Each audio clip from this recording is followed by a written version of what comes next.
Boa noite, muito obrigado pelo convite, Christopher. É um privilégio estar com todos vocês. É um privilégio poder falar hoje à noite um pouquinho do que Deus tem feito. Enquanto nós vamos estar falando, o que eu pediria para que você pense sobre como Deus tem operado no seu passado. Pode ser que até você não saiba de todas as maneiras, mas que você pense sobre a importância de saber e pensar e pesquisar um pouco sobre como Deus tem operado no seu passado para que você possa estar onde você está hoje, para que você possa ter o relacionamento com Deus que você tem hoje. E cada um de nós temos uma história, né? O meu pai tinha um colega de ministério que foi um dia chegou e eu gostaria de escrever um pouco sobre a sua vida, escrever um pouco sobre o que você tem feito. E ele falou: eu vou dar o título de Socando e Abrindo Buracos na Escuridão. Então, hoje à noite, nós vamos ver como algumas pessoas têm sido usados e tá, não sei se dá para entender bem, mas nós que conhecemos Yeshua e que temos um relacionamento com Deus, conhecemos a luz e nós temos a oportunidade cada dia de poder trazer a luz para os nossos amigos e na escuridão. E aqui você tem duas palavras, né? Socando, que não é uma palavra passiva, é uma palavra que simboliza, né, que significa que você vai fazer um exercício, que você está numa luta, que você está realmente empenhado em, a segunda palavra, abrir um buraco com a sua vida, na sua área, no seu pedaço, abrir um buraco na escuridão. E quando nós pensamos sobre nosso chamado, nossa vida, é realmente isso que temos, né? Algumas pessoas pode ser que falam, não, eu não tenho que dar um soco, é só eu usar o dedo, né? Mas a escuridão da qual a palavra fala que o mundo jaz é uma escuridão muito forte, da qual penetrando só com a palavra e o Ruach de Deus. Então hoje vou contar uma história de como foi socado um buraco na escuridão, da qual afetou e impactou a minha família. E tudo isso tem a ver com o ministério que se chama Chosen People Ministries Global hoje e que tem chegado ao Brasil. E tem esse link que nós podemos ir lá. Depois, realmente tem quatro partes o que eu gostaria de falar. Mas se você puder ver aí na tela, né, o ministério da qual eu tenho o privilégio de também participar. Vocês lembram que eu trabalho na Beit Shalom, trabalho com a comunidade judaica como judeu messiânico. Mas também fui convidado para este ministério que tem uma maneira totalmente diferente de trabalhar. E você vê aqui, existimos para orar, evangelizar, discipular e servir o povo judeu em todos os lugares. E para ajudar outros seguidores de Yeshua a fazerem o mesmo. Então, esse é o propósito deste ministério e nós vamos começar falando sobre a origem. E a origem vem de Deus tocar a vida de alguém chamado Leopold Kohn, que é uma história de um homem que teve um chamado divino. Ele morava na Europa, no final do século XIX, onde tinha muita perseguição, tinha muito antissemitismo, tinha muito isolamento social e onde você via muita migração em massa, pessoas tentando fugir, especialmente os judeus, de todos os problemas políticos e sociais que estavam se espalhando no continente. E a vida, especialmente nos guetos da Europa Oriental, era muito difícil. A maioria dos judeus eram forçados a viver em lugares específicos, não tinham liberdade de escolher onde iriam viver e eram chamados de guetos, né? E o antissemitismo não era somente um preconceito abstrato, mas era algo que tinha em todas as áreas da vida e afetava adultos, crianças e realmente os descendentes, né, a sua identidade. Então, nasceu um homem chamado Leopold Kohn em 1862 na cidade de Berenza, no leste da Hungria. E a família dele eram judeus ortodoxos. E ele foi criado como um judeu ortodoxo e ele teve o privilégio de poder estudar e se tornar um rabino, mas ele teve bastante coisas acontecerem na vida dele e aos 7 anos ele perdeu os dois pais e ficou órfão junto com a sua irmã. Então nós podemos ver que algo que poderia ter realmente marcado, estragado a vida deste rapaz, Deus vai usar. E ele teve bastante isolamento, e com este isolamento e sofrimento, ele procurou ao Deus dos pais. E ele clamava, pedindo para Deus dar uma direção para a vida dele, e Deus começou a agir, né?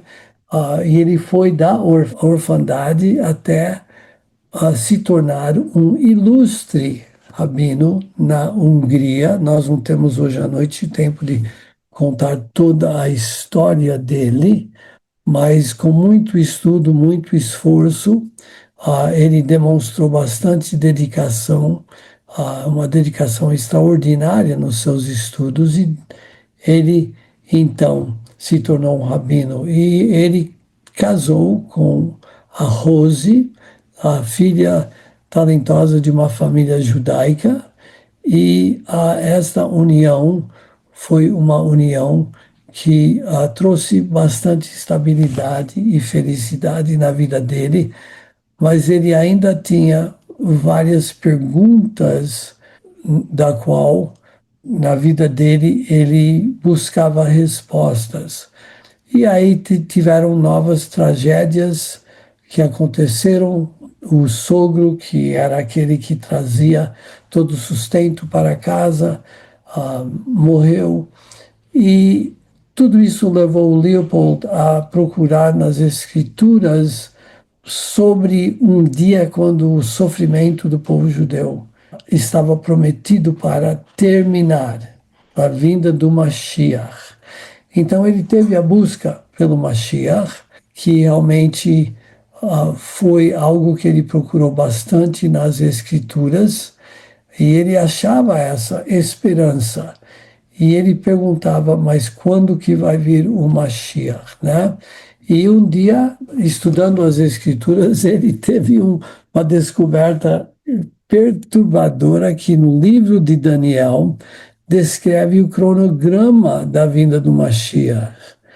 E falava que, segundo a linha do tempo de Daniel, o Messias deveria ter vindo 2000 anos antes de Leopold nascer. E ele ficou muito, muito perturbado, e ele escreve na biografia dele: é possível que o tempo determinado por Deus para a vinda do nosso Mashiach tenha passado sem a promessa, sem Deus o mandar? E então ele teve um dilema teológico e ele começou a procurar. Ele não somente estudava, mas falava bastante com os rabinos. Ele chegou à conclusão de se Daniel estava correto em suas profecias, e como ele não poderia estar, né, sendo parte das escrituras sagradas, então os rabinos do Talmud estavam interpretando erroneamente as promessas messiânicas. E esse era um pensamento muito herético, né, para um rabino ortodoxo, né? E tendo esses conflitos numa conversa com um dos seus professores e algumas pessoas, eles falaram: Leopold, você sabe que na América tem muitos como você que estão procurando, e eu acho que você poderia estudar melhor e encontrar lá as respostas. Então, ele começou a se preparar para ir, e depois de um tempo ele conseguiu ir, deixando a sua esposa para trás, e ele chegou em Nova York. Eu estou contando essa história porque ele se tornou o fundador deste ministério, mas que hoje é grande, muito, está em muitas partes do mundo, nós vamos ver daqui a pouco. Eles estão ativos agora na Ucrânia, ajudando judeus que têm tido suas casas destruídas, eles estão na Polônia.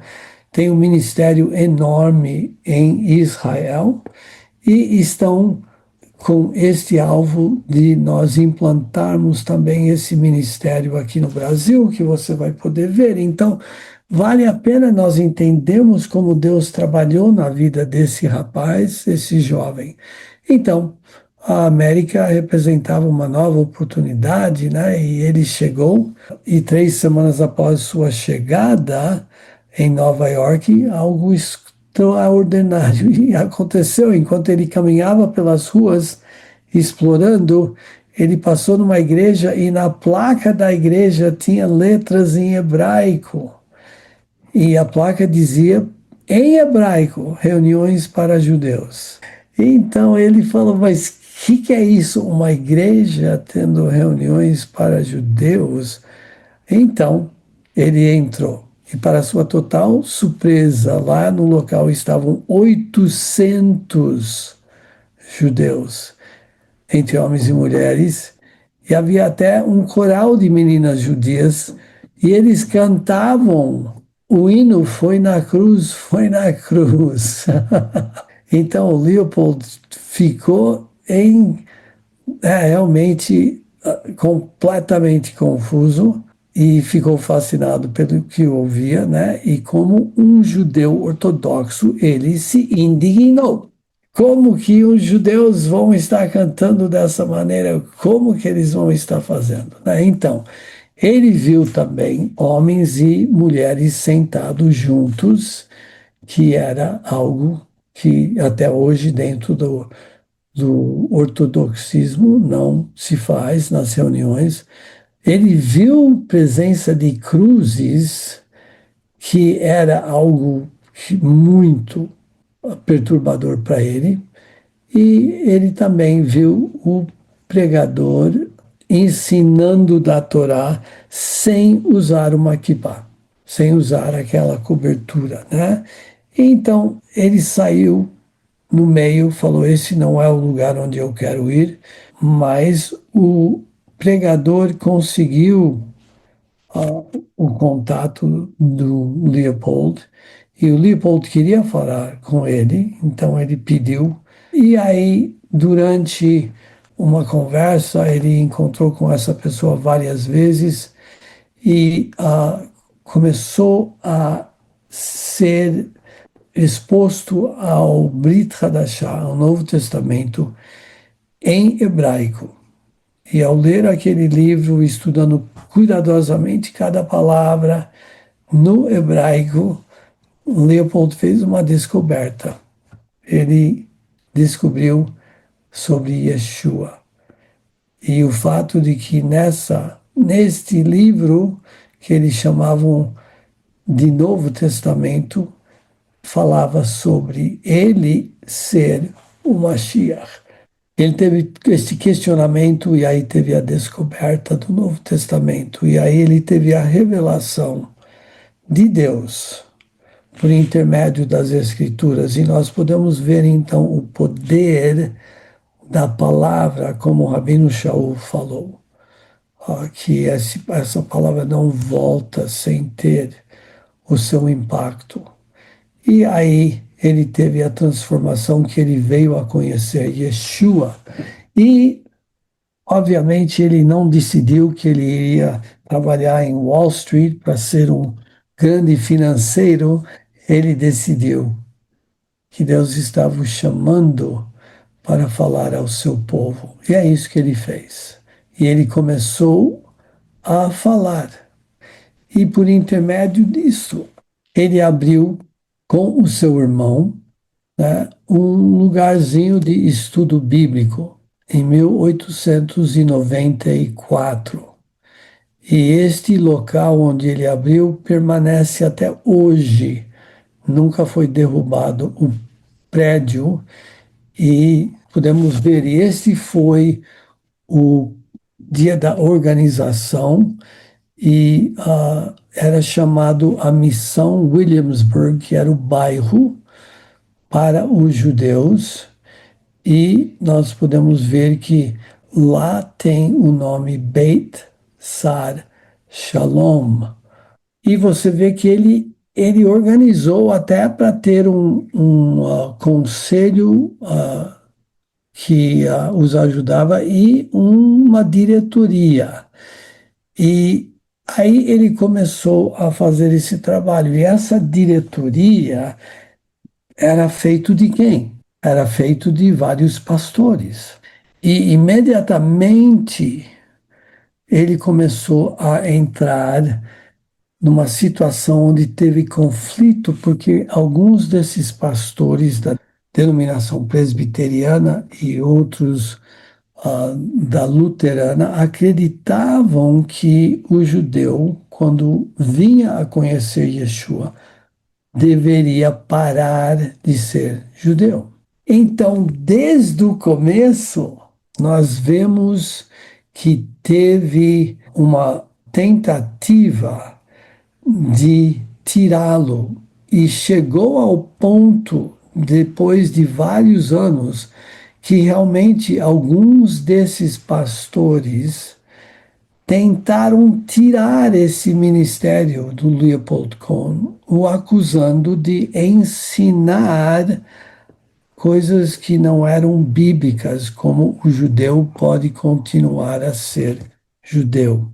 Então, quando nós falamos sobre dar soco na escuridão e conseguir fazer um buraco, nós não estamos falando somente na escuridão do pecado do descrente, mas estamos falando também na escuridão na qual aqueles que seguem Yeshua muitas vezes criam pelo seu próprio entendimento das Escrituras ou a maneira com que eles tentam fazer.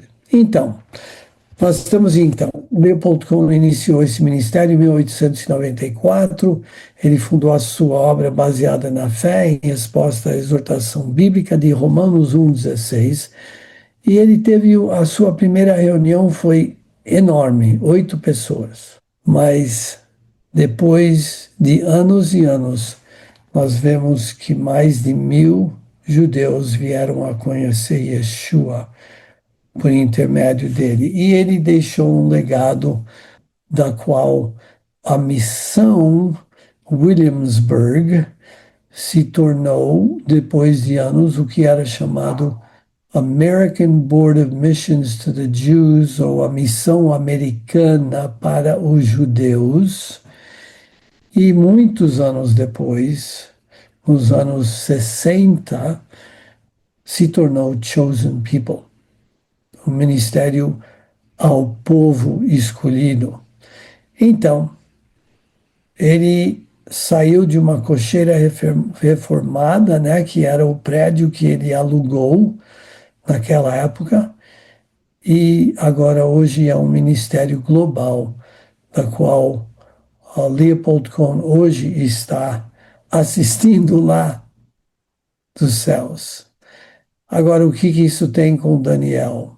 A história da família Woods, ou Scheinholz, e o Chosen People, né?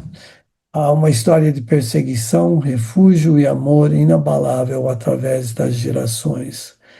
Das terras distantes da Hungria e Belarus, de onde meus parentes vieram, até as montanhas de Kentucky, nos Estados Unidos, e finalmente ao Brasil. Uma jornada que Deus levou a minha família. Então, vocês conhecem a história, né? A perseguição era tão intensa que meu avô Hermann Scheinholz, quando ele chegou nos Estados Unidos, decidiu que ele iria mudar o nome, que significa Bela Floresta em alemão, e foi encurtado para Woods. E esse nome é o que minha família, a clã judaica, hoje lá de Nova York, tem. E não foi apenas burocrático, foi um gesto de sobrevivência, né? Uma tentativa do meu avô de realmente nos distanciar, distanciar as gerações que viriam no futuro da perseguição. Então, o meu pai nasceu com 11 irmãos na cidade de Brooklyn, em Nova York, como judeu ortodoxo. A minha mãe nasceu no estado de Kentucky, né? E a família dela eram judeus que tinham vindo há muitos anos. Mas meu pai era a primeira geração. Os pais deles chegaram procurando liberdade e procurando poderem estar em paz. Então, ele foi criado numa família judaica, aí Deus começou a operar, né? Como eu falei, meu avô e minha avó estavam fugindo da perseguição e os dois chegaram em Nova York e se encontraram lá com de várias maneiras. Minha avó veio realmente para visitar alguns amigos que então decidiram que iam usá-la como empregada e gastaram todo o dinheiro dela de volta e ela ficou na América. E o meu avô veio com a sua mãe, não tinha os papéis, porque ele era surdo e mudo, eles tinham medo que iria ser rejeitado quando entrasse nos Estados Unidos, então eles foram para o Canadá e entraram pelo Canadá, refugiados e imigrantes.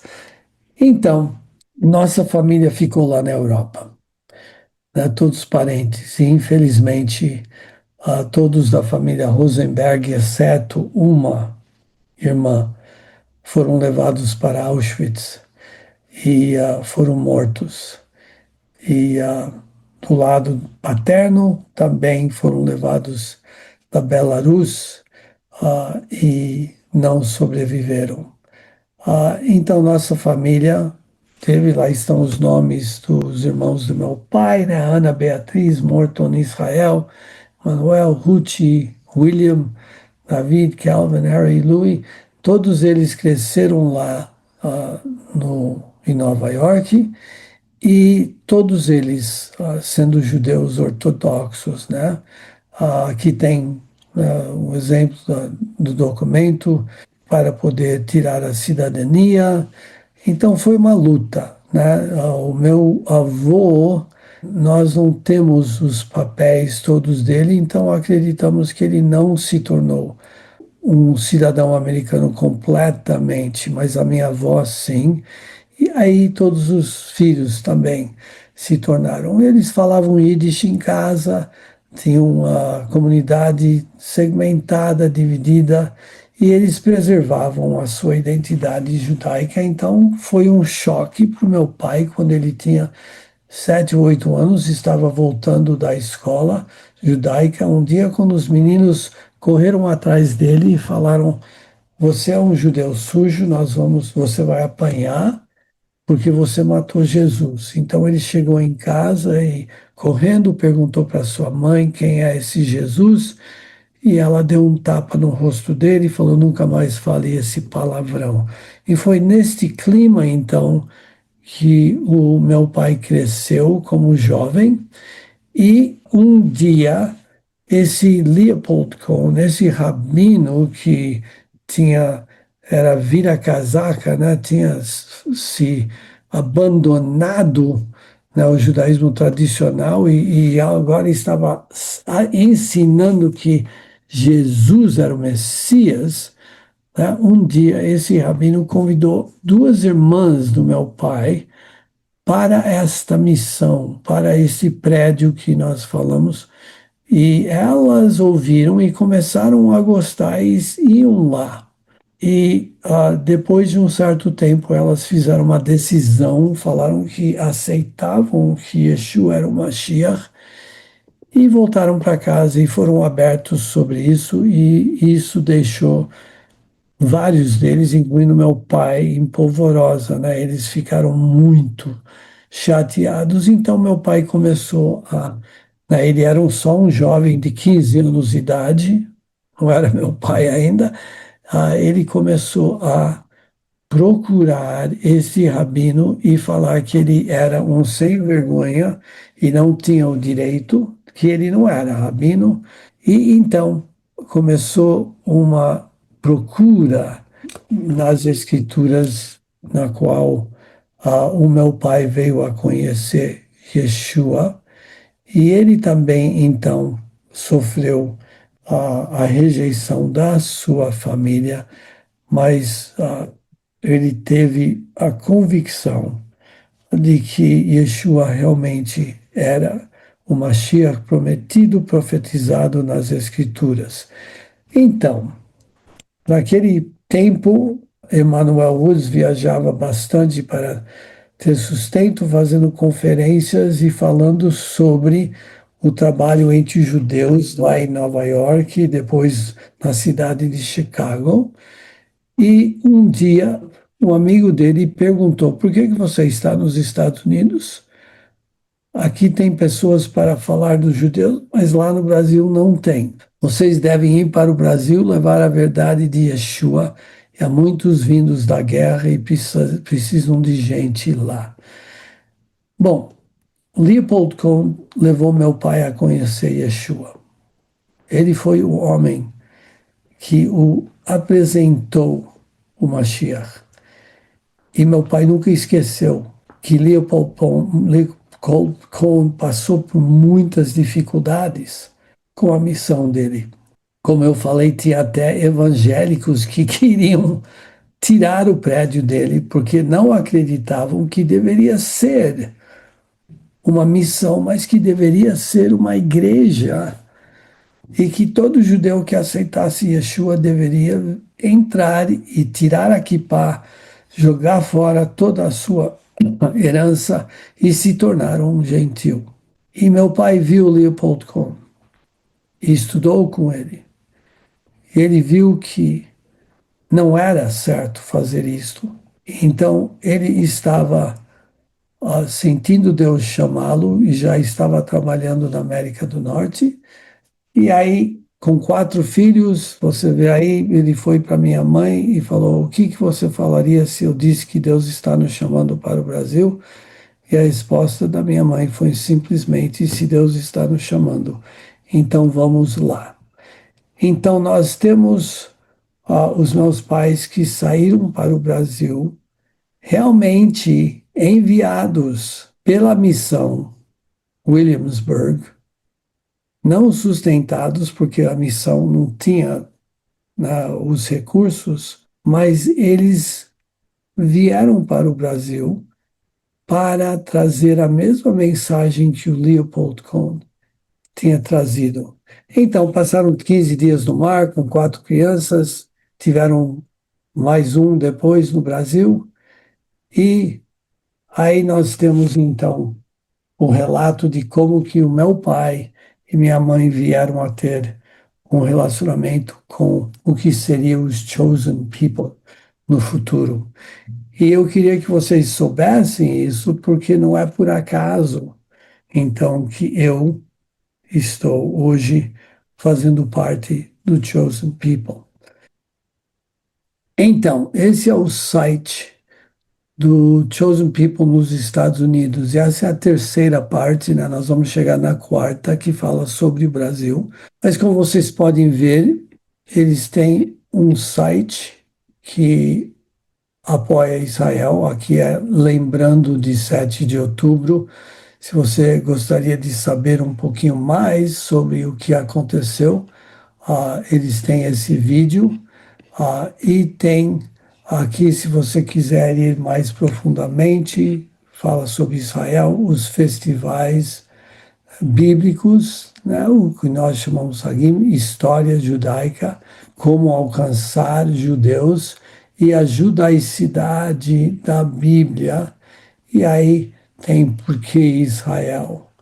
Então você pode ver que um judeu que vai nesse site vai poder ver e ter contato, pode aqui pegar o jornalzinho que eles publicam e aí falam sobre os lugares diferentes. Aqui é o que fazemos, nós discipulamos e nós alcançamos judeus, nós temos centros messiânicos e congregações, fazemos apresentações nas igrejas e aqui é um dos principais ministérios que você vai ver a diferença entre o judaísmo messiânico, que focaliza em plantar congregações messiânicas para os judeus. Aqui, o Chosen People tem um relacionamento muito chegado com as igrejas,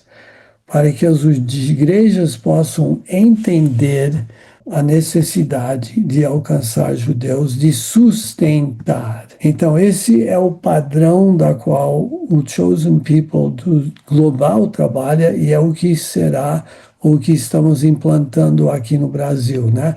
E voluntários e também cursos para as pessoas poderem fazer para trabalhar 6 meses e aprenderem.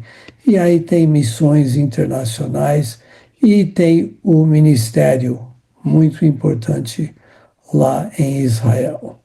E aí tem mais sobre o que fazemos lá, né, de 15 milhões de judeus no mundo, menos de 1% destes creem ou conhecem Yeshua.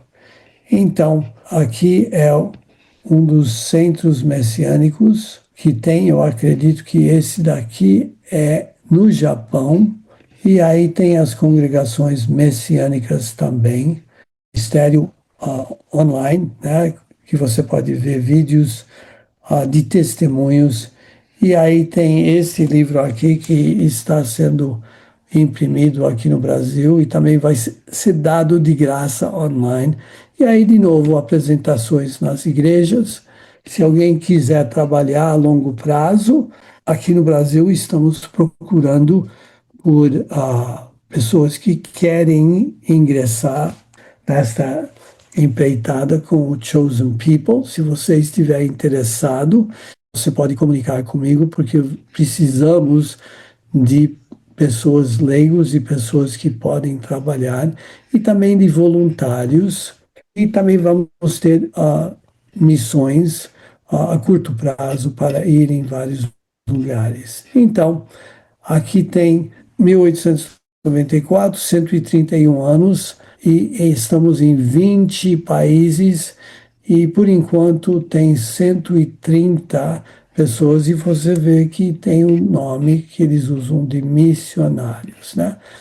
Então, aqui você vai ver que tem os ministérios internacionais, e Brasil ainda não foi colocado aí, e precisa ser colocado. Este é o presidente do Chosen People, que está muito envolvido aqui no Brasil. A esposa dele é argentina. Aí tem os outros diretores, todos que apoiam o ministério aqui no Brasil, e é isso que é a minha tarefa, é construir uma diretoria de pessoas que vão estar envolvidos e que querem trabalhar junto com o povo escolhido aqui no Brasil. Então, esse é um pouquinho do que o Chosen People faz globalmente, né? Os ministérios, e você vai ver também, daqui a pouco eu vou colocar o nosso site. E aqui tem os podcasts e vídeos que alguém pode ver. Tem também alguns vídeos animados. E o que está acontecendo globalmente? Em junho eu estive em Israel para poder conhecer como eles fazem os centros messiânicos e eles usam um modelo de um coffee shop, de um lugar onde servem café e onde servem comida. E as pessoas chegam no primeiro andar e tem muita comida e muito café e muita conversa, especialmente focalizando nos jovens. E aí no segundo andar, então tem uma área de reunião, de música, e onde eles podem mostrar filmes. Então é um local para atrair os jovens, um local para que eles possam ter, quando tiverem, né, um tempo, estar bem no centro da cidade, onde os jovens estão trabalhando. Então tem esse modelo da qual precisamos ver se vai poder ser implementado aqui no Brasil ou não. E só para poderem orar, quando a guerra estourou com o Irã e o Irã começou a mandar os mísseis, nós estivemos no domingo à tarde para a inauguração desse centro messiânico e na terça-feira um míssil pegou nesse prédio e destruiu o centro messiânico. Eles estão reconstruindo esse centro. Então, nós podemos ver que teve bastante danos.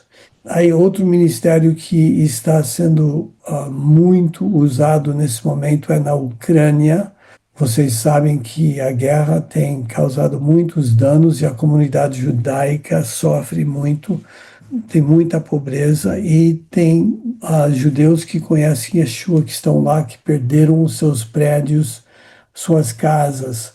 Então, tem vários do Chosen People que estão, nesse momento, levando comida da Polônia para dentro da Ucrânia e roupas e ajuda financeira. E essa é uma maneira que também nós aqui do Brasil vamos poder participar. Então, esse é um pouquinho do que o Chosen People está fazendo. Só vou mostrar o nosso site aqui no Brasil e estamos realmente desenvolvendo como podemos. Fizemos uma conferência em março deste ano, enfrentando o antissemitismo, conhecendo o plano de Deus para Israel e o povo judeu, quando o presidente do Chosen People dos Estados Unidos e o diretor executivo do Canadá e o Luiz Saião e eu participamos, e foi uma conferência que teve 285, 300 pessoas, e você nesse site você vai ver que temos vídeos que estão em português para que as pessoas, né, podem ver um pouquinho e você vê que tem um esforço muito grande para que falemos sobre o antissemitismo. E aí tem vários testemunhos de judeus que têm vindo a conhecer Yeshua e o nosso plano é para podermos ter também judeus do Brasil que vão estar com os seus vídeos aqui também. E temos bastante pessoas, e aí tem a maneira com que entram em contato. Nós estamos planejando agora para o 2026, nós vamos ter duas conferências, vamos ter dois eventos no primeiro semestre. Um será o programa de Pesach, da Páscoa Judaica, quando será focalizado na comunidade judaica, mas ah, estamos, obviamente, abrindo para quem quiser vir para estarem lá conosco, que vai ser no mês de abril. Acho que dia 9 de abril é o dia. E também vamos ter mais uma conferência que vai ser no dia 11, acho que é o sábado de abril. Então, se vocês quiserem já marcar o seu calendário para isso. Agora, o grande esforço que precisamos ter agora é entrar em contato com igrejas. E é um pouquinho diferente do que na América do Norte e em vários outros lugares. Vocês conhecem igrejas e aqui no Brasil estamos só iniciando esse tipo de contato para poder desenvolver uma rede de contatos de apoiadores. E o Chosen People, eu acho que entra num nicho muito importante entre as congregações messiânicas que focalizam realmente na comunidade judaica, mas não tem tanto contato com os ministérios nas igrejas. E aqui vem o Ministério ao Povo Escolhido, que vai entrar em contato com as igrejas e vai poder comunicar. E também temos vários programas para pastores, para leigos, cursos para que eles possam poder desenvolver em relação a como falar com o judeu, a como levar a mensagem, a cultura judaica, e podemos realmente ver algo importante acontecer. Neste momento aqui no Brasil, as igrejas que têm algum relacionamento com Israel, eles têm um relacionamento lá em Israel. Em outras palavras, tem as viagens para Israel. Eles trazem alguém de Israel ou lá dos Estados Unidos para falar nas suas igrejas, mas eu faço assim é porque eles passam por cima das congregações messiânicas judaicas e da comunidade judaica aqui no Brasil. Se você conhece uma igreja que tem um ministério focalizado na comunidade judaica na sua cidade ou em uma das cidades maiores, me avise, porque a maioria querem ter um relacionamento com os judeus em Israel, com os judeus messiânicos em Israel. E isso é bom, não tem nada de errado. É parte do plano. Mas tem uma parte que está totalmente ignorada, que são os judeus da comunidade, das cidades brasileiras e das comunidades judaico-messiânicas, como a Bet Shalom Brasil, que o meu pai fundou, dando o nome, né, que o Leopold Kuhn tinha. Então, o Chosen People vai ajudar bastante, porque vai servir de um elo. E a nossa oração é que as igrejas vão poder crescer no conhecimento da comunidade judaica, da cultura judaica e de poderem trazer a mensagem aos judeus brasileiros. Não é bom? Muito importante isso. Então, hoje à noite eu quero agradecê-los pelo privilégio de poder apresentar o que aconteceu lá em Nova York com um judeu que decidiu procurar para saber por que esses judeus falavam em crer em Jesus e o impacto que teve na minha família. E o fato de que é sempre, sempre o socar. Se você acha que você vai furar a escuridão com a luz que Deus tem colocado no seu coração, sem luta, então mude a sua ideia, porque senão você vai ficar desencorajado e você vai querer desistir, socando e abrindo buracos na escuridão. Foi isso que foi feito para que Deus abençoasse a minha família. E é isso que o Chosen People, o ministério ao povo escolhido, quer dar continuação e expandir aqui no Brasil.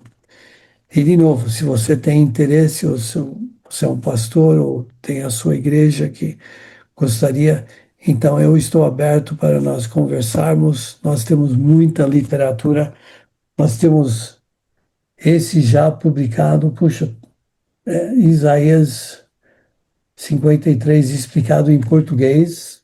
Nós vamos estar traduzindo esse que é o Messias no Pesach, né, na Páscoa.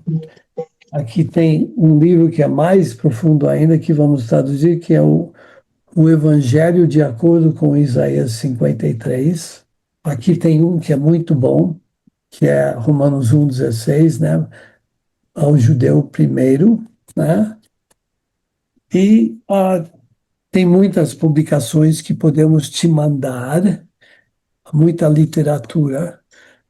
Um dos alvos do povo escolhido aqui no Brasil é realmente poder colocar literatura nas suas mãos sobre como alcançar os judeus. E para servirmos, você viu lá, o que está embutido é servir a comunidade não judaica cristã, servir as igrejas para que possam ser. Então você vê que é um ministério bem diferente da Beth Shalom, mas é um ministério muito importante. Se você estiver com vontade de se juntar a nós, entre em contato. E muito obrigado, eterno Deus, Avinu Shabbat Shamayim. O Senhor é o Criador dos céus e da terra. O Senhor é onipotente. Não há nada que possa impedir que o seu plano e a sua palavra possa penetrar nos corações daqueles que estão necessitando hoje à noite. E o Senhor é onisciente, conhece as necessidades, conhece cada um que está conosco hoje à noite. O Senhor conhece a fundo os dons e talentos, o que o Senhor tem colocado nos corações de cada um desses servos teus, porque eles estão aqui hoje à noite para poderem ouvir, crescerem, para serem desafiados e para serem encorajados. Então eu peço que hoje à noite possa servir para o seu propósito. E eu te agradeço que o Senhor é onipresente, que está aqui conosco nesse momento e que podemos confiar no seu Ruach, no seu Espírito para comunicar aquilo que eu não consegui, aquilo que eu nem pensei em comunicar, mas o Senhor sabe. E o Senhor sabe o propósito desse convite hoje à noite, de poder trazer esse ministério perante esses seus preciosos servos que oram pelo povo judeu, pela salvação de Israel. Então eu quero entregar o que foi apresentado e pedir que o Senhor possa usar, tocar corações, dirigir, e que esse ministério que está aqui no Brasil agora, na infância, Ministério ao Povo Escolhido, possa ser uma grande bênção na vida, não somente de milhares e milhões de judeus que necessitam ouvir, não somente aqui no Brasil, mas em tantos lugares, mas na vida dos seus seguidores, que fazem parte da comunidade, nas igrejas e que te servem. Entregamos tudo isso pedindo que o Senhor possa abençoar o TJC2 e abençoar essas reuniões. E pedimos tudo isso no nome de Yeshua. Amém.